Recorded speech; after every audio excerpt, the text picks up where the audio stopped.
Você aí que está começando um negócio, com certeza já se perguntou por onde começar, como abrir uma empresa. Então fica aí que nesse vídeo vamos te trazer um tutorial de como abrir a sua empresa. Fala galera, tudo bem? Eu sou o Gabriel. Eu sou o Bruno. E estamos aqui hoje para conversar um pouquinho sobre você aí que está iniciando um novo negócio, está pretendendo iniciar e ainda não sabe como. Então, nesse vídeo vamos falar sobre isso, mas antes já quero pedir que você se inscreva aí no nosso canal, cara. Já deixa o like, compartilha esse vídeo aí com quem você vê que também está interessado nesse assunto. Deixa aqui nos comentários o que você tem achado dos conteúdos e sugestões também, que com certeza vai ser um prazer gravar esse conteúdo para você aí. Dito isso, Brunão, vamos lá, cara. Estou querendo abrir uma empresa, querendo abrir um negócio, vou virar videomaker, vou montar um estúdio igual o Gui. Por onde devo começar? Exatamente. Por essa pergunta. Né? O que você quer? O que você quer da vida? Então, que tipo de empresa você vai abrir? Acho que nas nossas reuniões aqui, Gabriel, sempre a gente parte por esse pressuposto, né? Pô, com base no que o cliente quer, no que ele imagina da empresa dele nos próximos meses, anos e tal, com base naquilo, naquela premissa, a gente começa a desenvolver ali um planejamento, as variáveis que tem que estar de acordo ali com o que ele quer. Então, tudo começa do tipo da empresa que você quer montar, né? Qual atividade setor, que você vai... atividade e tudo, né? Então, e aí, por aí a gente já começa, eu acho que, escolhendo os CNAEs, né? Isso. O CNAE, ele é o Cadastro Nacional da Atividade Econômica, ou SENAI para alguns, né? Que nada mais é que um código, né, estipulado ali pela Receita Federal, onde esse código pode determinar a sua forma de tributar, pode determinar a sua opção pelo regime tributário, que a gente vai falar mais na frente. E também, um ponto importante, Gabriel, ele determina também o nível ali de fiscalização por parte da prefeitura, né, de alvará e tal. Às vezes, CNAEs que têm atividades de risco, por exemplo. Por exemplo, biomedicina. Você tem a biomedicina voltada para consulta, restrita à consulta. É uma atividade de baixo risco, aos olhos da prefeitura, que é o instrumento ali que fiscaliza. Mas aí você tem atividade de biomedicina voltado às questões laborais, no laboratório, montar um laboratório. Sim. Aí você já tem que ter ali a Anvisa, já tem que ter ali um alvará de vigilância sanitária e vários outros elementos para poder aquela instituição funcionar. Então são atividades, apesar de estar no mesmo setor, mas são atividades com níveis de risco diferentes. Entendi. Isso foi um desenvolvimento de software? Desenvolvimento de software em muitas prefeituras, acho que 100% das prefeituras é considerado atividade de baixo risco. Porque o desenvolvedor vai programar, então não corre nenhum tipo de risco ali para a população e tal.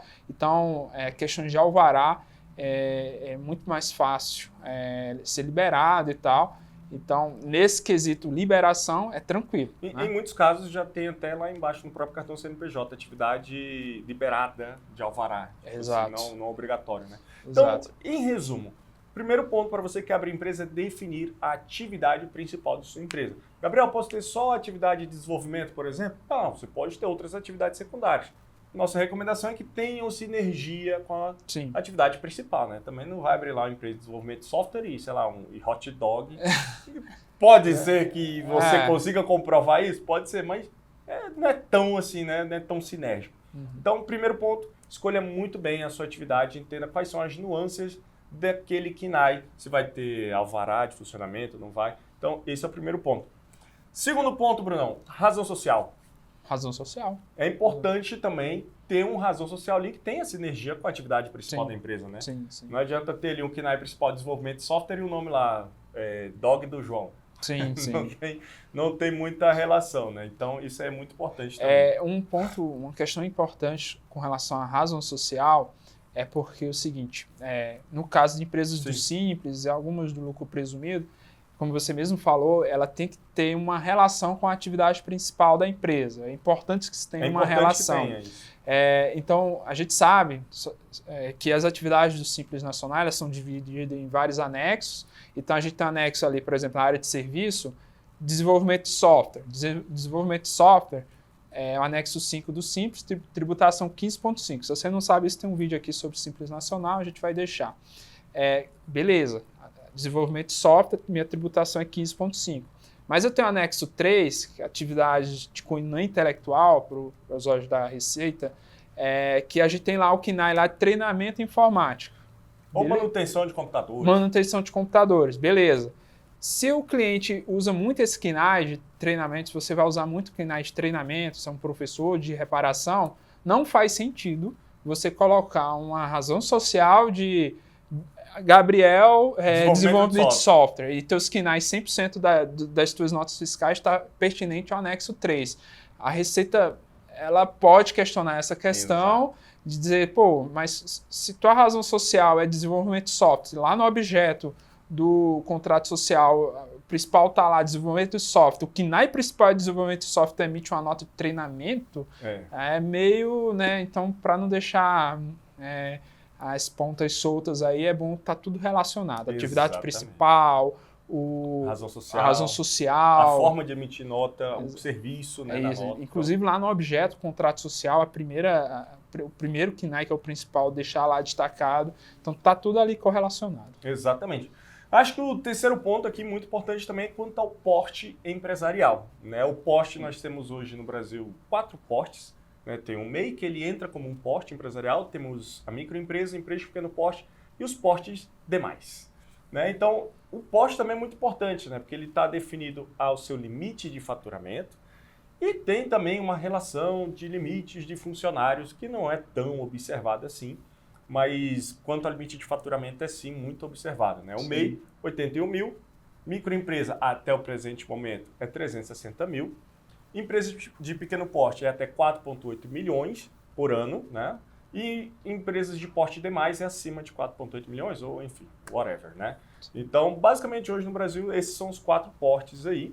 E esses portes, eles podem definir também o regime tributário. Sim. Né? Que daí já entra no nosso quinto ponto, que é a escolha do regime tributário.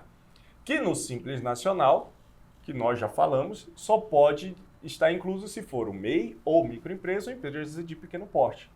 Empresas do porte demais, 99% delas não podem aderir ao Simples Nacional. Há algumas pequenas exceções que não vem muito ao caso, mas se a sua empresa for aberta ali, desenvolvimento de software, mas com porte demais, provavelmente a opção pelo Simples Nacional vai ser negada.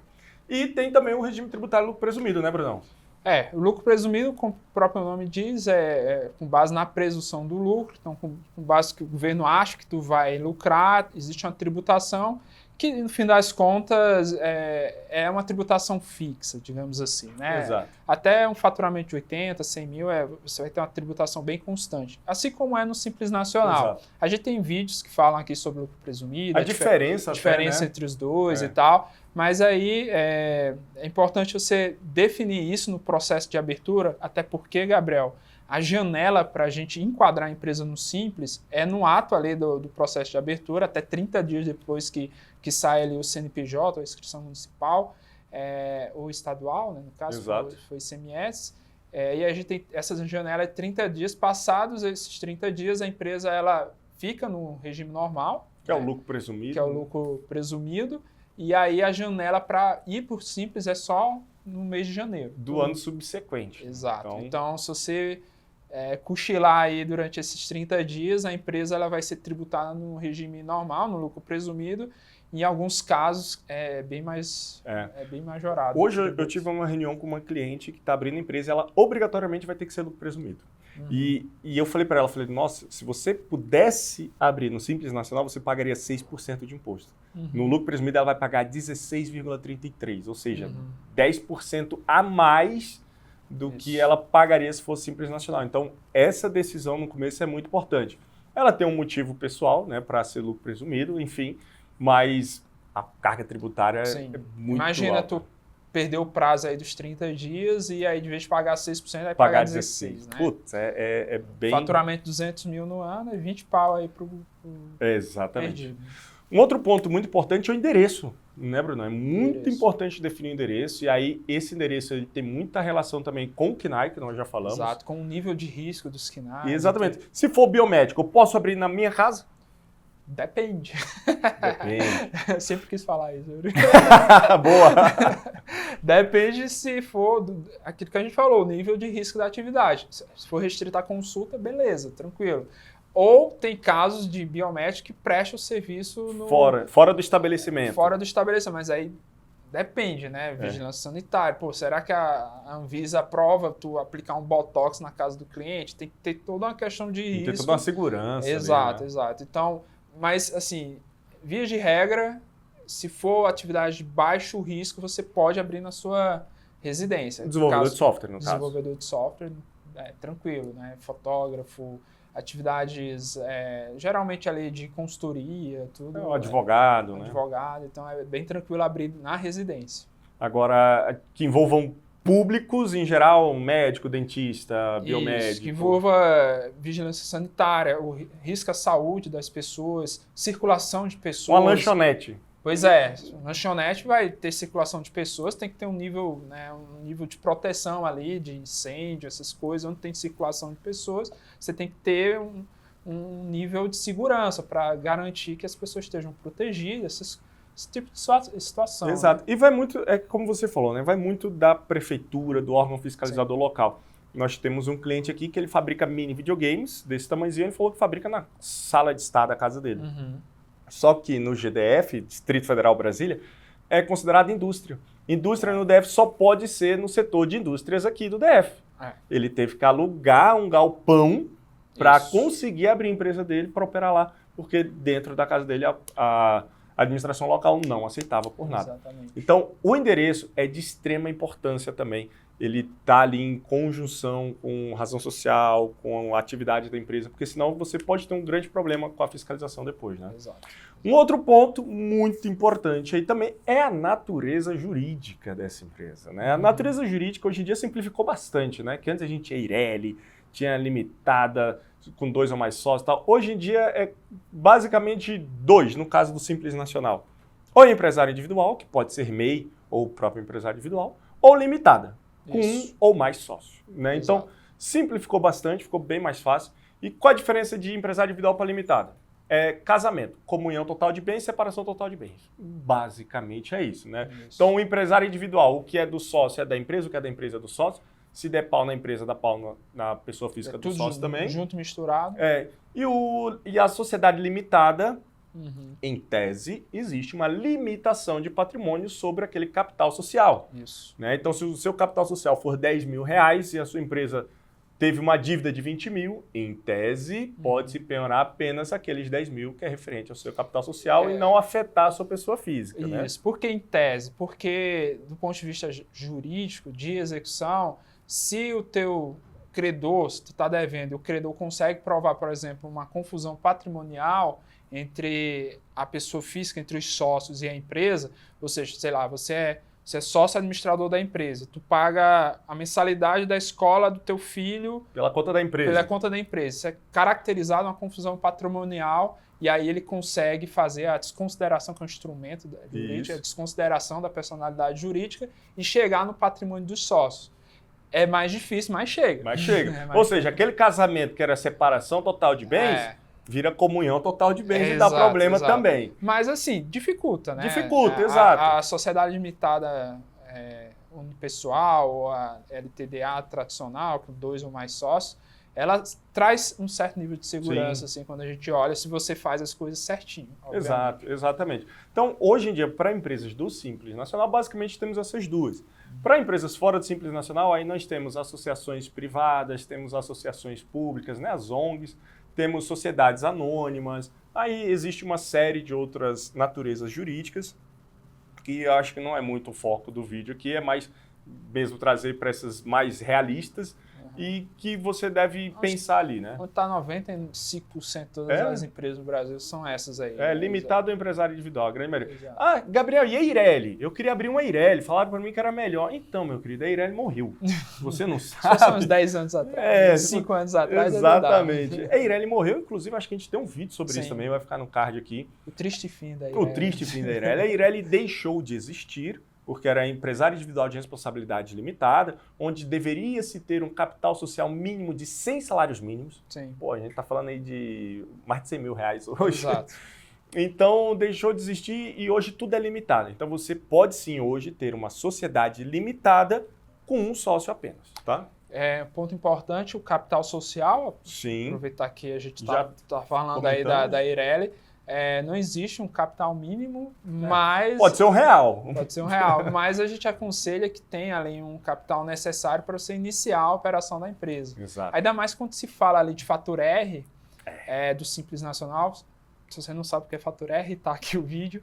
Mas a gente tem muito esse tipo de problema aqui com empresas que abrem, né, vêm com capital social. A gente sempre orienta os clientes aqui em capital social de pelo menos 5, 10 mil. Mas aí tem empresas que vêm já abertas, né? Já abertas com capital social de R$1.000 que precisa entrar ali no fator R e a gente não consegue por conta dessa limitação de capital social. Então, por isso que é sempre bom ali antes uma consultoria, né? Conversar com o contador para não ter esse tipo de problema. Então, o capital social é importante, né? Definir ali, pelo menos ali um valor que dê para iniciar as operações. Exatamente. E, por fim, porém não menos importante, eu acredito que é definir quem vão ser os sócios dessa empresa, né, Gabriel? Eu posso ser sócio junto com a minha mãe, eu posso ser sócio junto com meu pai? Pode, sem nenhum problema. Eu sou concursado público, sou servidor público. Eu posso ser o único sócio desta empresa? Pode, desde que... Depende, né? Depende. Desde que você tenha um administrador não sócio, tá? Então, você como servidor público... Há algumas exceções, mas a regra no geral, você não pode exercer papel de administrador ou gerente em outro negócio. Então você pode ter 100% das cotas, você só não pode ter o papel de administrador ou gerente. Então você precisa nomear um administrador não sócio naquele caso. Então definir também quem são os sócios é muito importante, principalmente olhando ali para o regime tributário Simples Nacional. Não pode ser sócio PJ se for Simples Nacional, se for lucro presumido pode, né? Mas não pode ser sócio PJ se for Simples Nacional. Se eu e o Brunão aqui, cada um tem a sua empresa à parte e a gente vai montar uma outra sociedade. Nessa sociedade aqui, se essa sociedade for optar pelo Simples Nacional, tem que se observar o faturamento das outras empresas. Então, junta-se o faturamento da sociedade A com a sociedade B na sociedade C, e aí pode ser que dê um problema tributário nas três. E as três saiam do Simples Nacional e fica um negócio ruim. Então, é muito importante definir também quem vai ser o seu sócio, porque isso pode impactar diretamente no seu negócio. E depois, cara, você pode chorar, pode lamentar muito aí. Acho que o mais importante, procure um contador, converse, conte suas dores, conte seus desejos, que com certeza a gente vai bolar um plano bem interessante para você pagar o menor imposto possível dentro da lei e de forma confortável e tranquila, né? Exato. Algo mais, Brunão?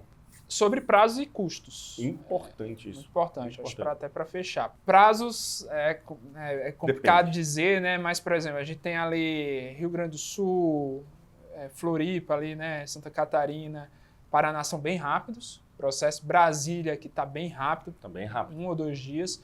Vale ressaltar, Gabriel, que o Brasil ele vem ali implementando várias políticas com relação ao processo de abertura, porque ele quer tornar o Brasil mais competitivo. Mais interessante. Mais interessante a nível do Banco Mundial, que ele tem um relatório que sai todo ano lá, e o Brasil sempre está lá no rabo da gada, lá, né? Então, mas melhorou muito, né? Melhorou. Tipo, a coisa de 2, 3 anos, eu lembro que a gente gravava vídeo aqui, a gente puxava aqui os relatórios, era coisa de 2, 3 semanas de abertura de empresa. Hoje diminuiu para coisa de 48 horas o processo de abertura, exato. Então avançou bastante. Os 3 estados do Sul são bem rápidos. Brasília, 2 dias tu abre uma empresa, muito, muito rápido. São Paulo está ficando para trás, assim, deveria, né, por ser a maior economia do país, mas está bem burocrático lá ainda o processo de abertura. São Paulo se abria na hora. Era o balcão único. Era o balcão único, se abria na hora. Só que deu tanto problema que acho que eles deram, calma aí, vamos arrumar o sistema. E aí tá lerdo pra caramba, mas estão atrasados nisso. Minas está bem rápido. Alguns estados ali no Nordeste, Pernambuco, está bem rápido e tal, mas aí vai depender aí de vários fatores, né? Da junta comercial ali do estado, que é diferente ao estado, das atividades, se é de baixo risco, se é de alto risco, enfim. Mas atividade, por exemplo, de baixo risco, em Brasília a gente consegue abrir em 2 dias aqui, 2, 3 dias já sai CNPJ, bem rápido. Exato. E o custo? Depende. Varia. Varia. Custo... A gente vai deixar a tabelinha aqui das juntas comerciais e tal, mas, por exemplo, Curitiba é algo em torno de R$200 para você fazer uma SLU, uma Sociedade Limitada Unipessoal, mas a gente tem custos que lá para o Banda do Norte, Belém do Pará, que é absurdo, passa de R$1.000. Então vai depender muito. Vamos dar uma olhada na tabelinha das juntas comerciais, a gente fez um compilado que tem os valores de 2024. Lá. Exatamente. Então, assim, o custo ele é relativo, lembrando que além do custo de taxas federais, estaduais ou municipais, você tem um custo contábil, né? Então, o seu contador também vai te cobrar isso aí, por isso que nós vamos deixar um cupom aqui para você fazer essa abertura gratuita, tá bom? Um detalhe importante é a gente falar que assim que abre a empresa é extremamente importante já fazer o certificado digital ali, né? Não é sobre a abertura da empresa, mas é um custo agregado ali que vem depois disso, né? Porque senão a empresa depois não emite nota, não calcula o imposto e tudo mais. Não envia as obrigações acessórias e tudo. E aí o certificado, cara, numa média nacional, ele tá entre R$200 e R$250. Um certificado que for muito mais barato que isso, tipo R$100, 120, desconfie, porque pode ser golpe, ou um certificado que não funcione em alguns sistemas governamentais, não tem as etapas de segurança necessárias. O custo médio é entre R$200 e R$250, tá? Basicamente é isso. Se precisar de ajuda também, chama a gente aqui que a gente te auxilia com isso.